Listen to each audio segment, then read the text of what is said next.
En el nombre del Señor te damos gracias. Amén. Gracias, chicos.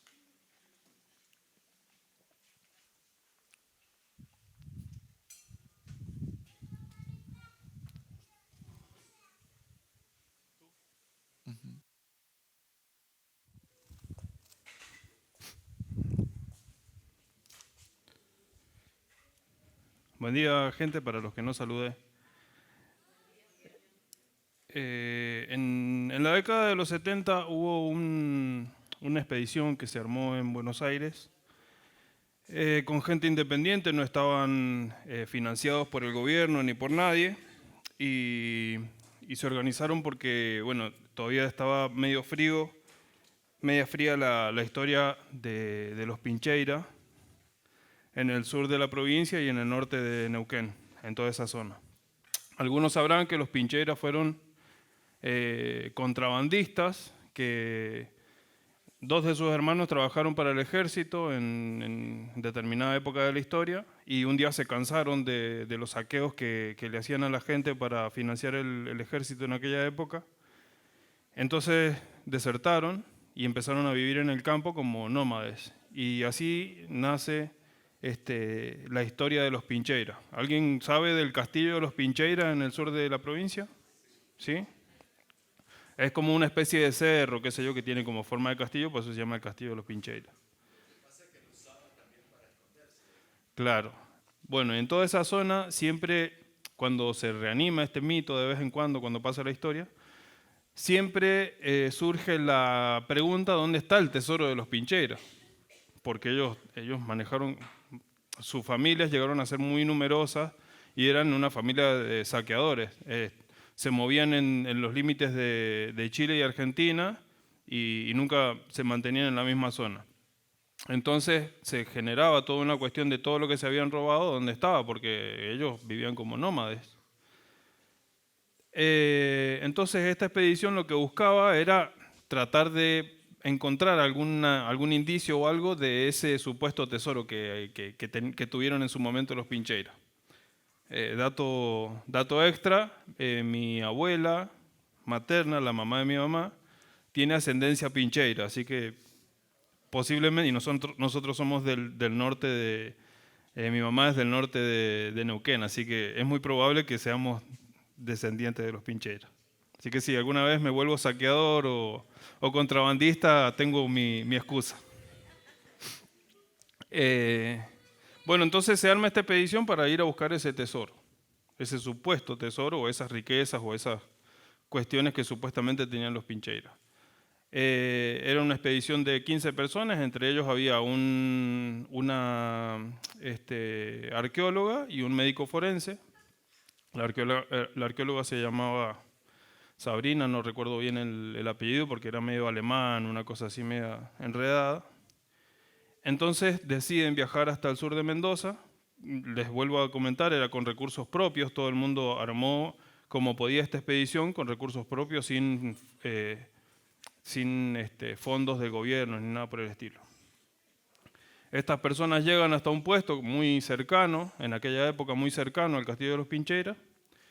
Llegan al puesto de un señor que vivía solo, que se llamaba Rocco, y este hombre se dedicaba a los animales en el campo. O sea, yo sé que hay muchos acá que en su momento, cuando han sido jóvenes o hace poco o en algún momento, el hospedaje en un puesto de campo se paga con víveres, o sea, no es más que otra cosa y hay mucha hospitalidad en el campo.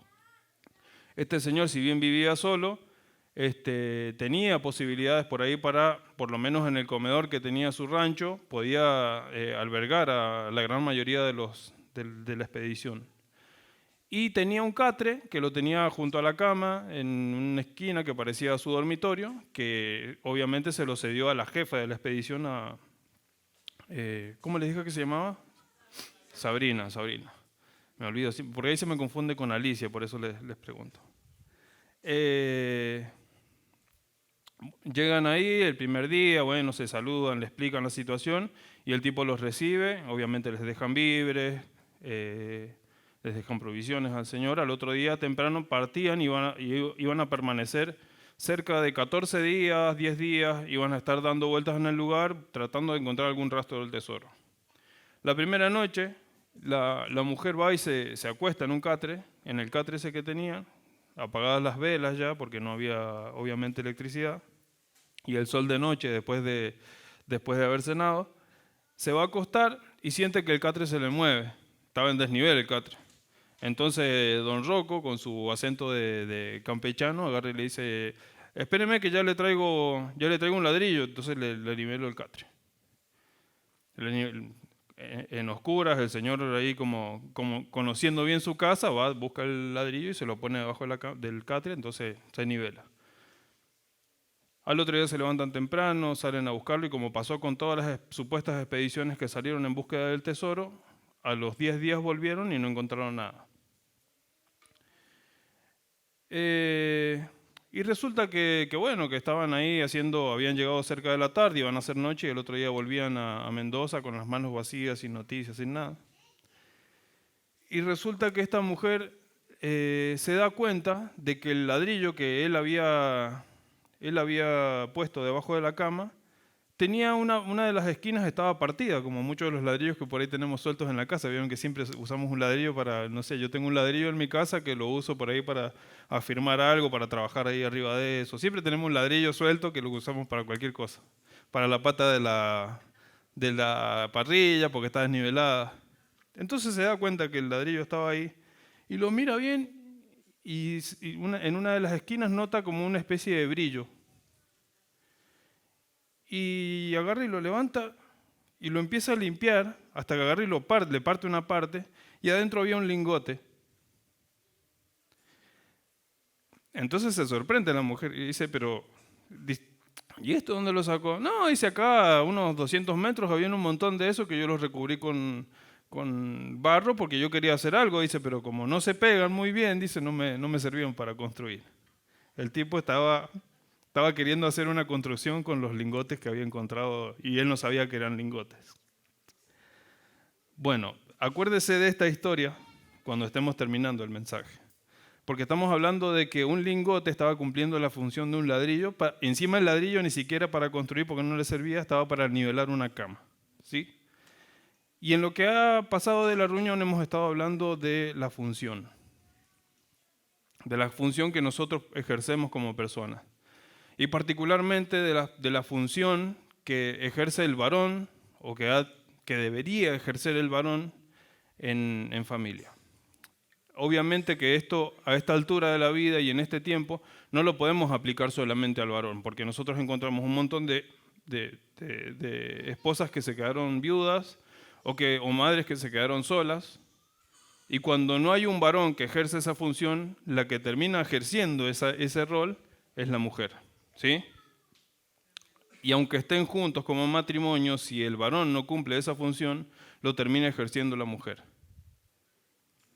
Cuando nosotros empezamos a más o menos masticar este asunto, por ahí lo charlamos con el Ricardo, hablábamos de cuáles son las cosas. Vámonos a lo escritural, porque hoy en día podemos ser un poco grises y decir, bueno, pero esto, podemos ser un poco más laxo en esto, ya no es tan así, ya no sé qué, pero nos vamos a lo concreto de la escritura. ¿Cuáles son las cosas que hace el hombre? ¿Qué es? A ver, ¿cuál es la pregunta que hice yo?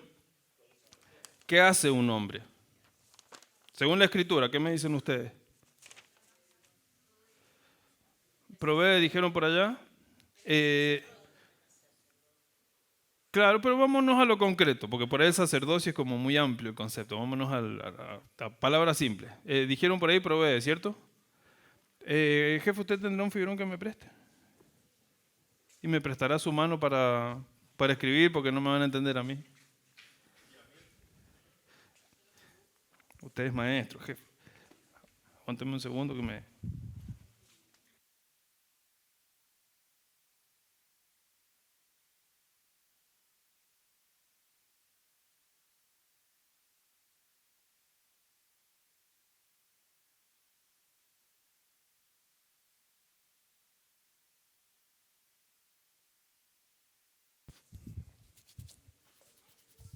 Perdónenme si por ahí moqueo un poco. Provee. ¿Algún voluntario que me busque 1 Timoteo 5:8?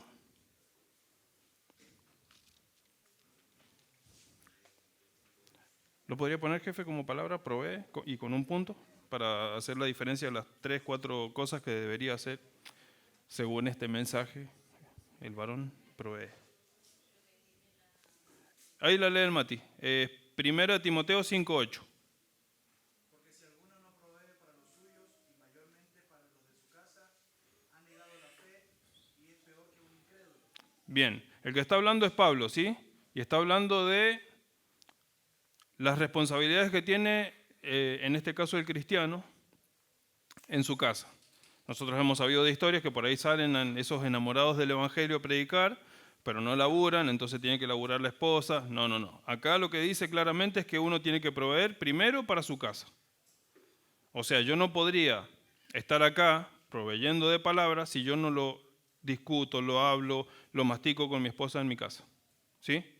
Sería hipócrita de mi parte preparar un mensaje, qué sé yo, pero nunca hablamos del Evangelio, nunca hablamos de la palabra, nunca vemos la aplicación de la Escritura en nuestra vida con Daniel. Sería hipócrita. Entonces, en este caso está hablando de proveer. ¿Proveer qué? Proveer lo necesario, lo básico, el alimento, los servicios. Pongamos ahí alimentos, qué sé yo, como pongamos lo básico. Sí. Vestimenta, dice por allá el Mati. ¿Cómo? Techo. Techo.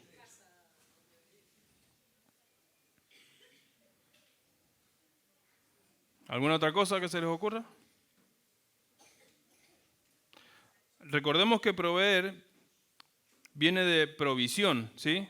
Las provisiones que por ahí se mencionan mucho en las películas de guerra. Nos quedamos sin provisiones. Quiere decir que la provisión fue una cuestión que la pusimos antes. Proveer, preparar, reunir lo necesario para un fin. Eso sería proveer.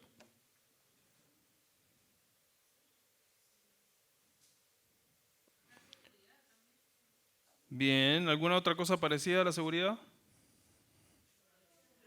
Bien. Seguridad, protección, estabilidad. Esas 3 cosas así como sonaron, jefe.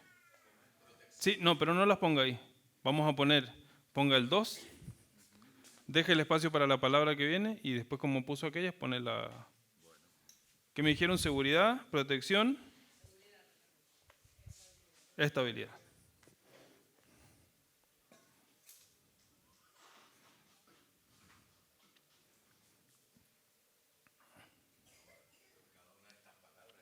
Y protección, sí.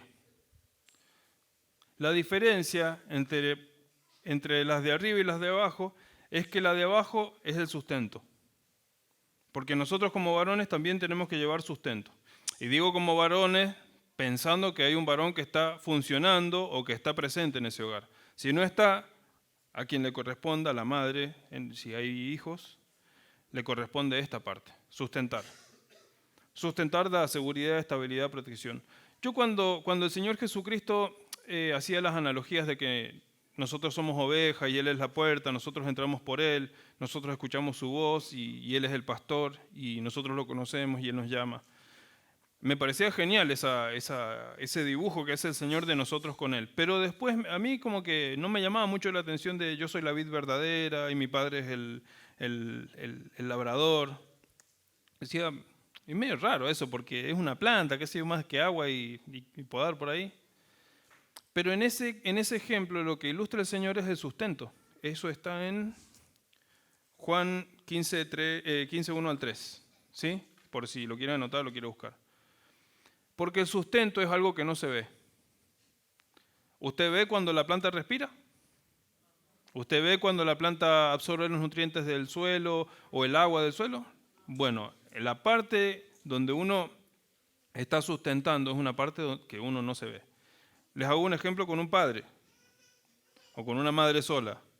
Usted puede ver que el niño o los niños se visten bien, que no les falta nada, que siempre vienen con un juguete nuevo a la iglesia, que tienen el pelo prolijo, que no tienen piojos, no sé, todas esas cuestiones.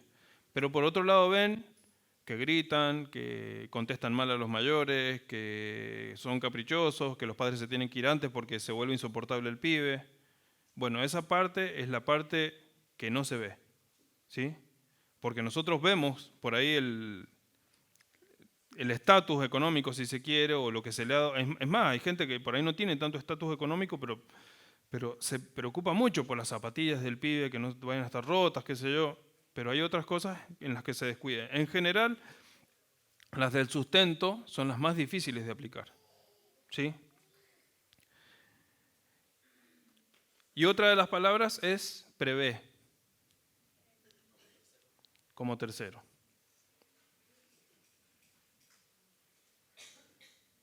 Es de prever, con una sola E y con acento. Sí, prevé. La última E con acento.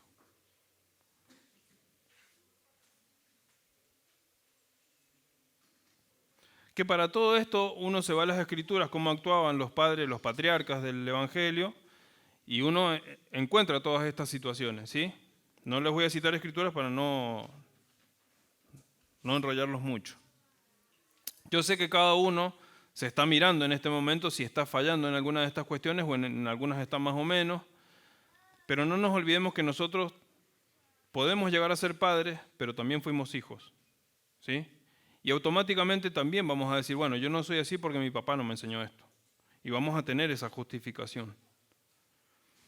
Porque yo de repente, qué sé yo, como padre, puedo decir, bueno, que a mi hijo no le falte nada, pero mi papá fue muy severo conmigo, no me dejaba hacer nada, nunca fue cariñoso conmigo, yo voy a hacer todo lo contrario con mi hijo. Ahí empiezan a jugar otras cosas en nosotros y en nuestro comportamiento. Para prever, uno debe conocer, ¿sí?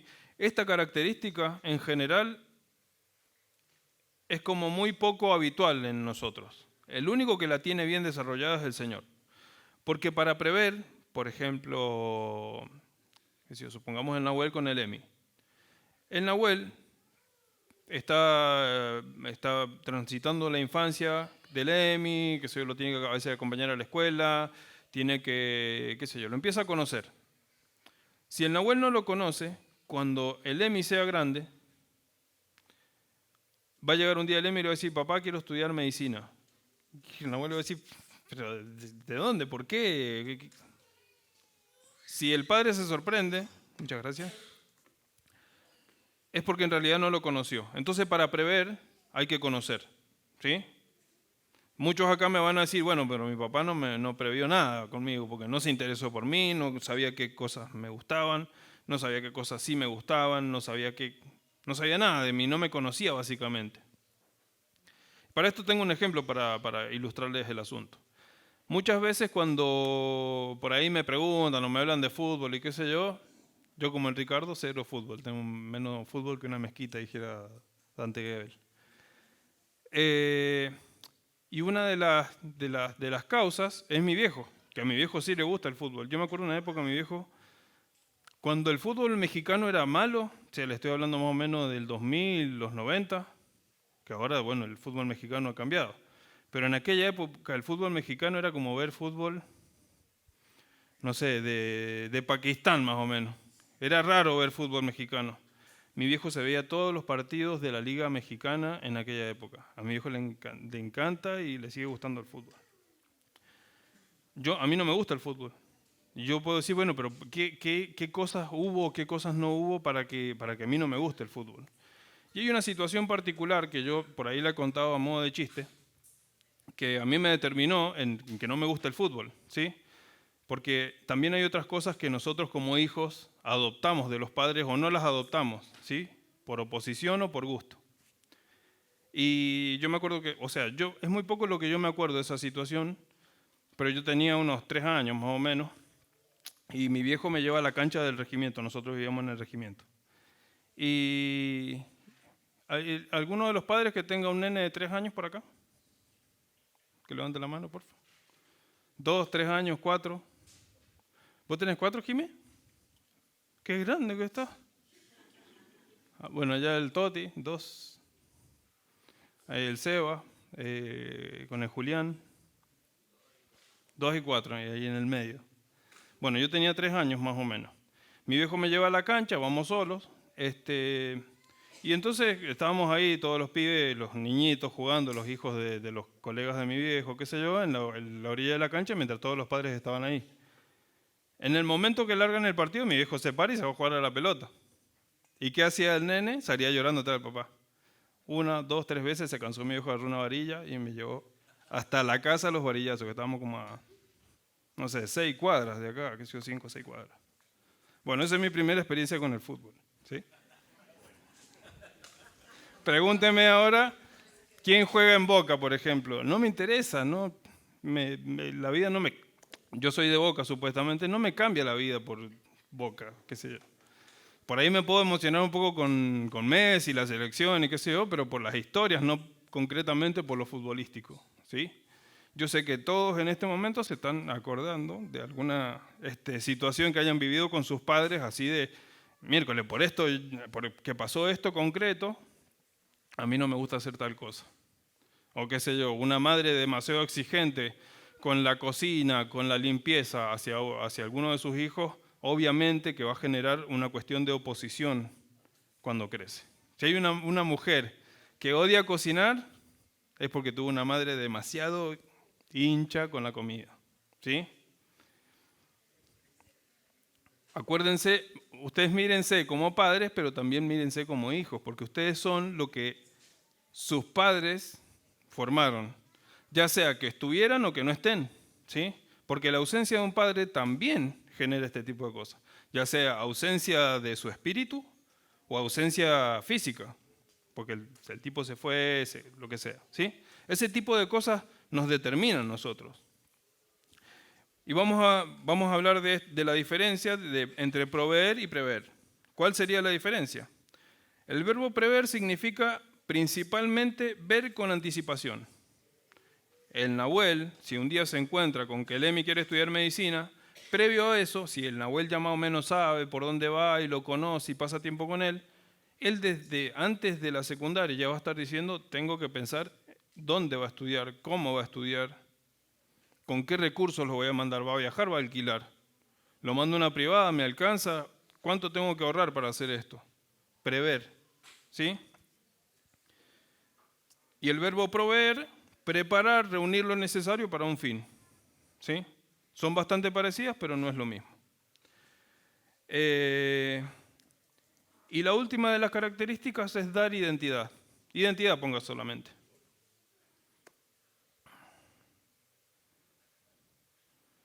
Que acá sí es donde entra la imitación o la oposición. Le pregunto al Daniel Bejarano, por ejemplo, sus hijos adolescentes, ¿cuándo van a empezar el superior no universitario para hacerse docente? Claro. O universitario para hacerse docente. Pero van por el lado de la docencia. ¿No están ni ahí con la docencia? ¿No pinta ese? La Juli, bueno, ahí más o menos. Después se arrepintió, dice. ¿Qué tal el Álvaro, Leo? ¿Lo ves ahí haciendo cabañas con nosotros en el Manzano? No lo ves, pero va a ser una decisión de él y de lo que vos hagas con él. ¿Sí? Nosotros muchas veces, por una cuestión de imitación u oposición, decidimos qué vamos a hacer en la vida. ¿Sí? Esto nos da identidad a nosotros. Nos dedicamos al comercio, pero quizás nuestros viejos no se dedicaron al comercio. No estaban ni ahí con los comerciantes, los odiaban a todos, pero nos hicimos comerciantes. Tenemos un papá comerciante, que sé yo, me pinta trabajar de maestro, por oposición, pero a veces continuamos con el negocio familiar. ¿Sí? Siempre está esta cuestión de oposición o de admiración hacia nuestros padres en lo que nosotros determinamos. Yo sé que ahora... Sí. Sí. Claro.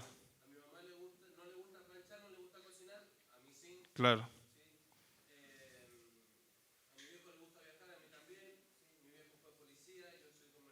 Claro. Bueno, ¿vieron?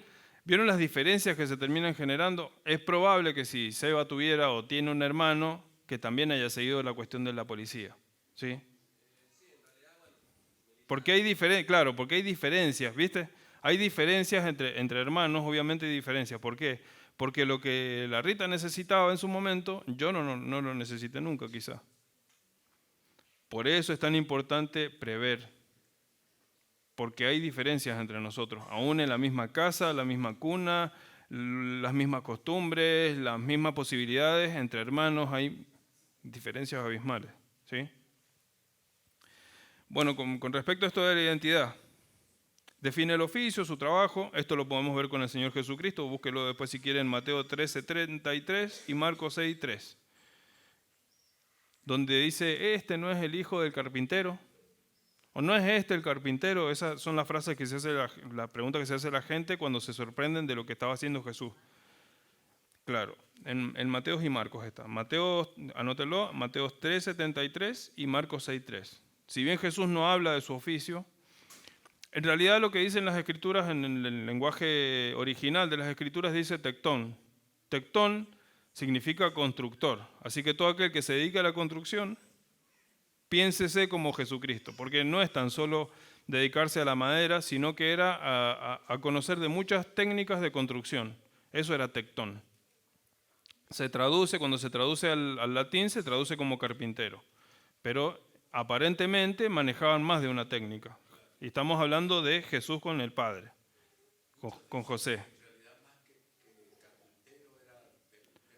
Claro, eran canteros. Claro, lo que pasa es que como que eso abarcaba muchas técnicas. Era la piedra, la madera, eran diferentes materiales. Entonces por eso se entiende, pero se dice esto de que no es este el hijo del carpintero. No es este el carpintero. ¿Qué quiere decir ahí? Que Jesús siguió con la onda del Padre. ¿Sí? Siguió con el oficio del Padre. ¿Vieron? Hay una cuestión de definir el oficio también por los padres. Define los gustos, esto que les hablaba más temprano, de que a mí no me gusta el fútbol, a Ricardo no le gusta el fútbol, al Teo no le gusta el fútbol, quizás sea genética, o sí, no sé. ¿A la Jime le gusta el fútbol? ¿No te gusta? ¿Sí te gusta? Mirá vos, qué bien. Te va a tener que llevar a la cancha el papá. Va a tener que prever los botines y las canilleras y todo eso.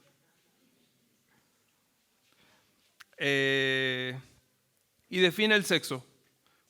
Ustedes saben que, bueno, los cromosomas de la mujer son XX, cromosomas de los hombres son XY. El único que define el sexo de los hijos es el hombre, ¿sí? Porque tienen los dos cromosomas XY. La mujer solamente tiene X. Usted póngase a pensar ahora, usted como padre, porque no es tan solo definir el sexo físico de la persona, sino que la inclinación sexual, y esto que se habla muy comúnmente de la igualdad de género, de que el género ya no es una construcción social, tiene que ver con eso, con una discusión que se ha venido aplicando por ese lado. Porque decís, yo no quiero ser un hombre o no quiero ser una mujer. En realidad, eso lo determina el hombre. El hombre determina la identidad de género de las personas.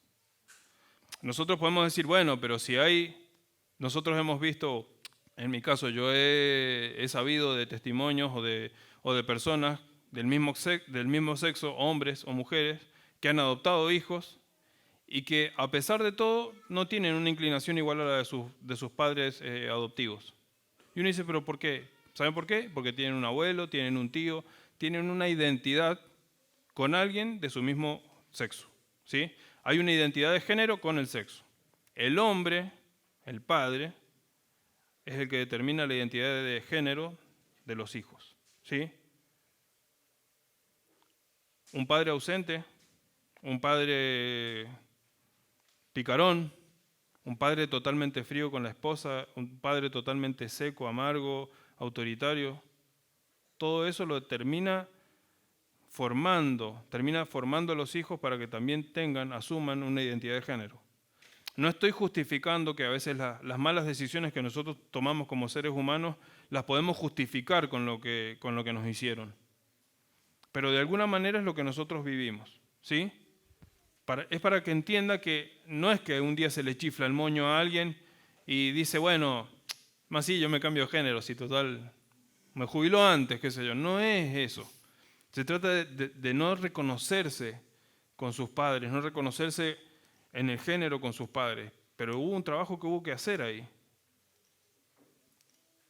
Muchas veces nos quejamos de cómo se vinieron dando las cosas con, qué sé yo, determinado adolescente, o con determinada situación, o con determinado amigo de nosotros que por ahí terminó en otra provincia, en un centro de rehabilitación, porque, bueno, no hubo previsión de prever, porque no se conocía. ¿Sí? Pero si te he dado todo y te doy todo y te he visto y te pago los estudios, ¿cómo me puedes hacer esto? ¿Cómo te vas a meter con tal persona? ¿O cómo vas a dejar embarazada a tal persona? ¿O cómo te vas a quedar embarazada? No hubo previsión. No se previó la situación, no se pasó tiempo con ese pibe, con esa persona. O no nos dedicaron tiempo, si se quiere poner del lado de hijo.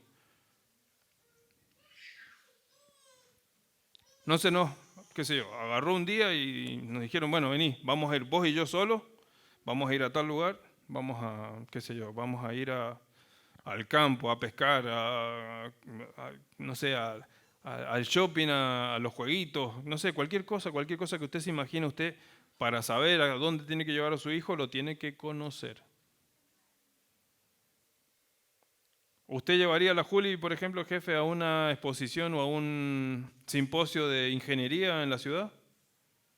Y por ahí le pinta, ¿eh?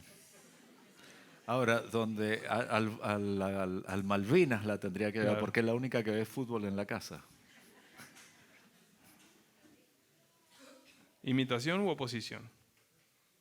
¿La llevarías a la Geme a jugar a...? No, no sé, no la conozco mucho. Sé que le gusta el fútbol y bailar.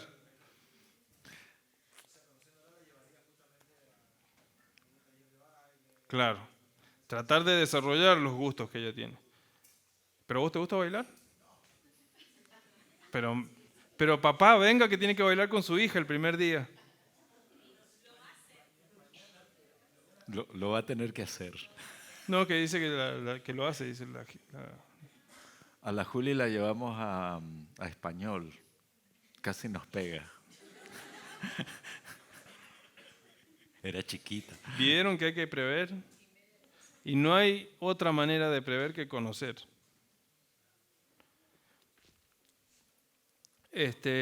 Bueno, y eso que dice el Mati, él odia bailar, por eso está ahí en la batería, lo más sentado posible. Si no es la batería, es el piano.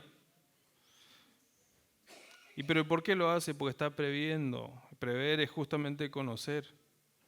Y uno puede decir, bueno, yo sé que a esta persona chiquita que Dios me dio le gusta tal cosa. Bueno, le pago lo que sea. No, uno tiene que estar presente ahí. Hablamos del sustento, la seguridad, la estabilidad, la protección. ¿Cuántos acá se han demorado, no sé, décadas en definir su oficio, su carrera, Muchos adolescentes están saliendo de la secundaria y se encuentran con un mundo de posibilidades.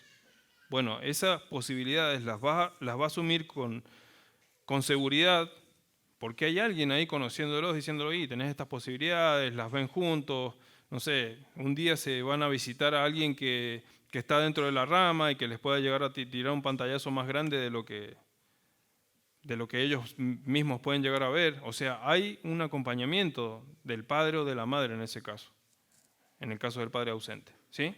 Nosotros, por ejemplo, en este sentido, con Ignacio, empezó con hockey, pasó con ciclismo, ahora está con barbería, pero seguimos acompañándonos Claro. como padres, estamos ahí. Bueno, es una decisión. Bueno, volvemos a ver el lado del hijo. ¿Sí?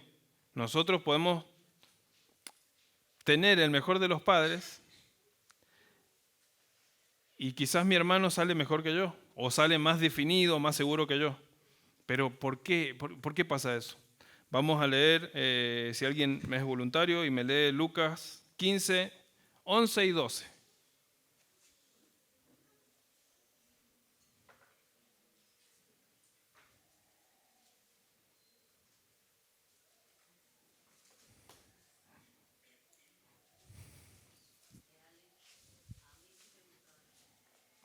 ¿Qué? Mira. Ajá. Oh. Claro. Claro. Equipo femenino. Claro. Así. Y yo me imagino que con los nietos de vez en cuando se tira ahí unos pelotazos, ¿o no? No, qué increíble. Porque a veces esa seguridad o esa cuestión de hacernos sentir errados nos quita seguridad. ¿Sí? ¿Algún voluntario que la lea? ¿Vos, Mati? También dijo, Con el micrófono. también dijo un hombre que tenía 2 hijos. Sí, está hablando Jesús, está hablando la parábola del hijo pródigo. Ajá. Y el menor de ellos dijo a su padre, Padre, dame la parte de los bienes que me corresponden, y les repartió los bienes. Bien. Entonces teníamos un padre con 2 hijos, ¿sí? Viene el más chico y le dice, bueno, ya está, ya nos cansamos de laburar con vos, repartirnos la parte que nos toca. Viejo terrateniente, con animales, aparentemente por lo que describen las escrituras, tenía plata en aquella época, tener animales es como hoy tener alquileres más o menos, ¿sí? ¿Y qué es lo que hizo el padre? Le dio la parte que le correspondía al menor. Solamente al menor. ¿Ah? Dice, les repartió a los 2. Y ya sabemos que el hijo pródigo agarró, fue y se la patinó toda. Y agarró y tuvo de fiesta varios meses con la herencia, se la patinó toda, hasta que algún día dijo los siervos en la casa de mi padre tienen que estar comiendo mejor que yo, y yo acá estoy deseando comer la comida de los chanchos. Pues no tenía dónde caerse muerto, y volvió. Cuando vuelve a su casa, el padre le hace una fiesta, todos nos hemos sentido un hijo pródigo en algún momento, ¿sí? Todos volvimos en algún momento. El padre agarra, lo recibe, llora con él, le da un anillo, hace preparar la mejor vestimenta para él y hace una fiesta. Y mata al becerro gordo encima, hace un flor de asado para toda la gente que estaba ahí con él, todos los sirvientes. Y viene llegando el otro que también había heredado. ¿Y qué es lo que pasa con ese? Se alegra con el padre, ¿no? ¿Qué hizo? Se enojó. ¿Por qué se enojó?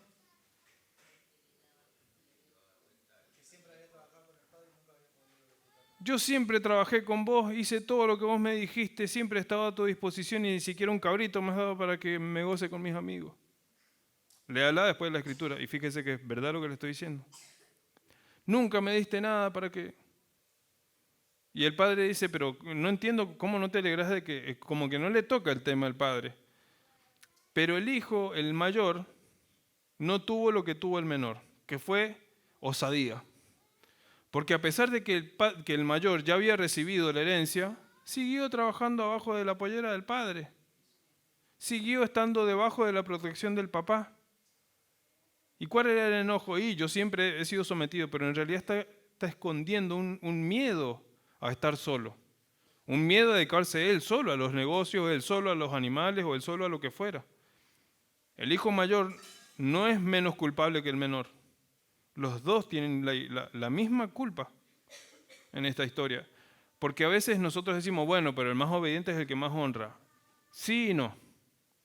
Cuando el motivo es el miedo, no hay honra. Porque es egoísta. Estoy resguardando mi vida, estoy resguardando lo mío. Por eso me quedo acá debajo de tal cosa. ¿Sí? Hay un miedo. Y bueno, yo cuando leí esta historia, yo decía, el Señor Jesucristo era el mejor para contar historias, ¿no? Seguramente esta del Castillo de los Pincheras se las puede haber contado mucho mejor que se las conté yo, y la podrían haber entendido mejor. Pero yo empecé a entender que nosotros somos muy poco sabios en qué es lo que le damos a nuestros hijos, ¿sí? Estando en el Evangelio, porque uno cuando viene de afuera dice, bueno, yo vengo con todo esto, lo tengo que cambiar, pero uno está en el Evangelio y ya no puede hacer caso omiso de lo que nos corresponde hacer. En el caso de los varones como jefe de familia, o en el caso de las madres que que sus padres, que sus maridos o sus parejas no están cumpliendo con el rol, se tienen que hacer cargo de ellas, ¿sí? Y yo decía, pero ¿cómo se hace para que dos hijos tengan lo mismo y actúe eso mismo de manera diferente en los dos? Que la cuestión les beneficie. Que lo que el Ricardo le da a la Juli y al Mati y al Guido los beneficie a los tres de igual manera. Que no haya una diferencia. Por eso los segundos hijos siempre pensamos que al que quieren más es al mayor. Pero porque al mayor lo entienden de otra manera. ¿Sí? Al mayor o al menor, que se le dan todos los gustos, que se lo llama bebé hasta que tiene 15 años, también, no, sí, pobrecito, qué sé yo, y se le da todos los gustos, y es el que peor se porta, pero dice, pero ¿cómo si los crié a los tres iguales? Porque los tres no necesitan lo mismo. Y porfa, jefe, si puede, léame Mateo 7, del 9 al 11. Porque todos acá sabemos que nuestros padres nos han dado comida, vestimenta, techo, educación, ¿sí? Y supuestamente son cosas buenas, pero ¿qué es lo que dice jefe de la Escritura? ¿Qué hombre hay de vosotros que si su hijo le pide pan le dará una piedra? ¿O si le pide un pescado le dará una serpiente? Pues si vosotros, siendo malos, sabéis dar buenas dádivas a vuestros hijos, ¿cuánto más vuestro Padre que está en los cielos dará buenas cosas a los que le pidan? Pero ¿cómo si estoy en la iglesia y llevo un par de años acá y me enfermo? Pero ¿cómo si estoy en la iglesia y trato de orar y mis hijos andan descarriados o mi esposo se fue con otra mujer o si, qué sé yo, se enfermó mi mamá y tiene cáncer? ¿Pero cómo? Y dice Job, ¿vamos a recibir solamente lo bueno que viene de parte de Dios y no lo malo?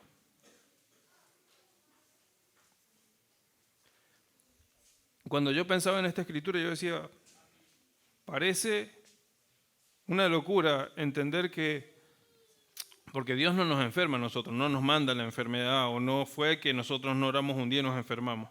Las cosas nos pasan porque nos tienen que pasar. ¿Y saben cuál es el propósito de esas situaciones? Es un Padre que nos está formando. ¿Cuántos acá pueden decir, no, Dios no es fiel conmigo, aquel lo atiende porque aquel anda en vehículo, yo ando en bicicleta? ¿Podemos decir una cosa como esa? Yo puedo decir, claro, lo podemos pensar, pero nosotros nos vamos a la Escritura y dice que Él es un buen Padre que nos da buenas dádivas a nosotros. Yo puedo decir que Dios, qué sé yo, es injusto porque no me da hijos. ¿Lo puedo decir? ¿Estoy autorizado para decirlo? Porque la Escritura dice que no, que sus dádivas son buenas con nosotros. ¿Cuál es la situación acá?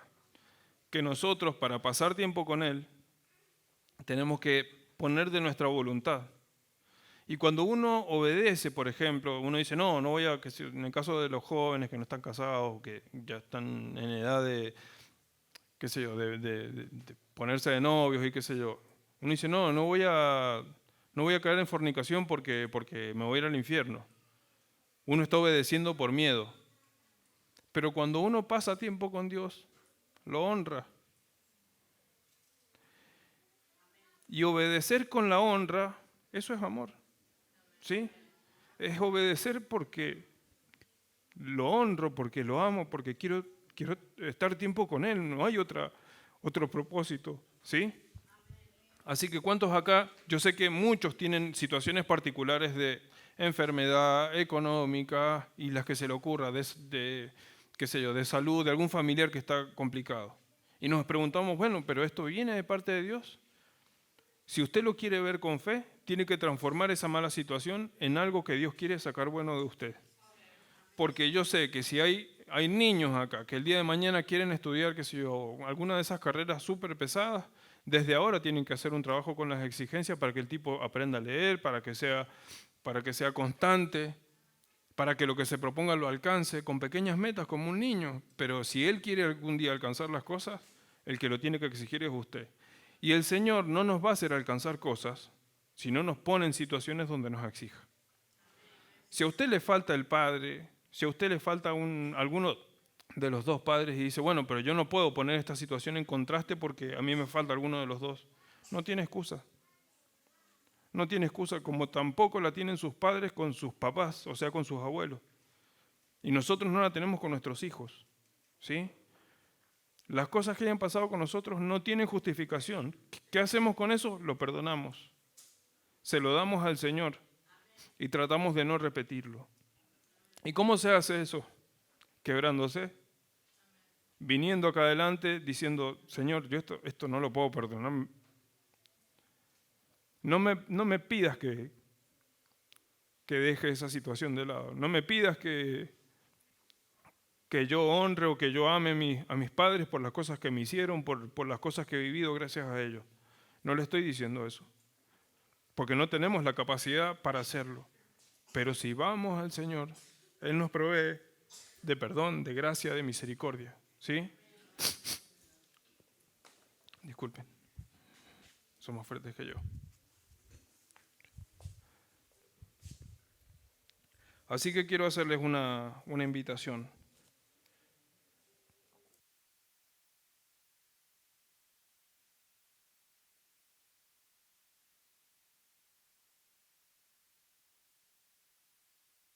Me gustaría, si hay algo que me gustaría mucho es no emocionarme cuando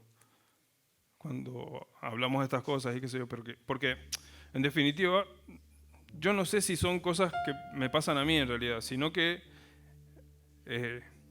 creo que sé de muchas situaciones que han vivido muchas personas acá, con las ausencias o con maltratos, con injusticias, con lo que fuere. Pero sí me gustaría invitar a todas aquellas personas que piensan o que creen que no pueden perdonar a sus padres. No importa si tiene 90 años o 10 años, porque el desperdón es transversal a todos nosotros. Pero sí me gustaría invitarlos a todos aquellos que tengan una situación así de mucho dolor, de mucha angustia o de abandono, si se quiere.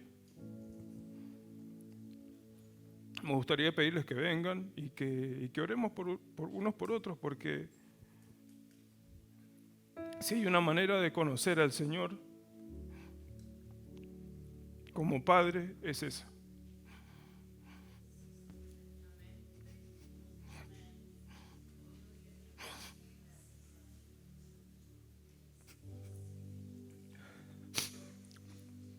Padre bendito,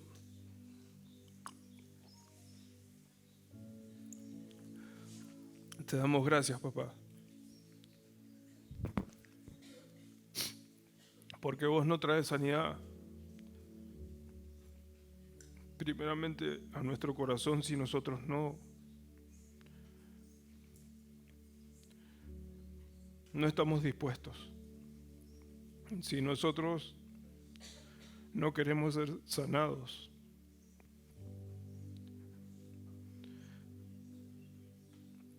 Si nosotros no queremos ser sanados, vos no nos obligás.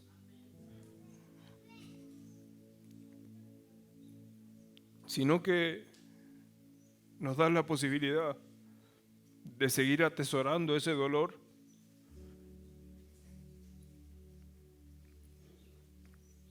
o de pasar ese asunto para proseguir a lo que viene. Así que les pido que vengan todos aquellos que sientan que hay una parte que les faltó, que hay algo que les dolió. Incluso con los mejores padres del mundo siempre hubo una falencia, una carencia, y que solamente la puede suplir el Señor. Puede haber sido en lo económico, en lo emocional, puede haber sido un maltrato, puede haber sido la ausencia, el abandono, el desamor. Yo les pido que vengan hacia acá y que oremos juntos, abrazando la posibilidad de ser hijos de Dios, porque de eso se profetizó en esta mañana. Amén. Se profetizó sobre ser hijos de Él, ser sanados por Él, por su voluntad, pero porque nosotros nos dejamos sanar.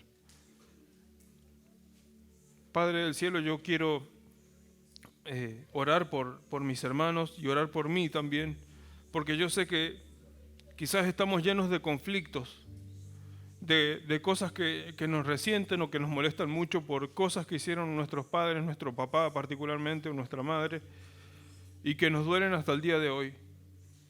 Y queremos admitir que somos débiles en eso, pero que sos un Padre de amor, un Padre de misericordia que solamente está buscando pasar tiempo con vos, y que vos suplís todo aquello que nos faltó. Y vos lo cambiás, papá. Y que entendemos que las cosas malas que nos pasaron son tus dádivas, y las aceptamos como lo que son. Aceptamos tus dádivas porque son buenas, papá, porque nos forman para mejor, porque nos hacen mejorar, porque nos hacen cambiar, nos hacen madurar, nos hacen enfrentar las situaciones de otra manera, donde ya no repetimos ciclos, sino que proseguimos a lo que viene, a una meta más grande, a una cosa más grande, papá, en nuestro corazón. Y es solamente a través de tu sanidad. Gracias, papá, porque vos traes sanidad a nuestros corazones. Gracias porque podemos perdonar voluntariamente todas esas situaciones y tener una imagen y un recuerdo bueno de nuestro papá, de nuestra mamá, a pesar de lo duros que fueron con nosotros, a pesar de las cosas malas que nos hicieron. Podemos tener, aunque sea un solo recuerdo bueno de ellos, papá, porque la única condición para acceder al reino es perdonar a los demás para que el Señor nos perdone. Y te damos gracias, Padre, por esta sanidad, por este día, porque yo sé que hay corazones que se han quebrado en esta mañana, recordando cosas y aún peleando con las justificaciones de yo soy así porque me hicieron así, cuando es el Señor el que nos quiere hacer a su imagen. Te damos gracias, Papá del cielo, en esta mañana. Te damos gracias por tu palabra. Te damos gracias, Padre del cielo, en el nombre del Señor Jesucristo. Amén.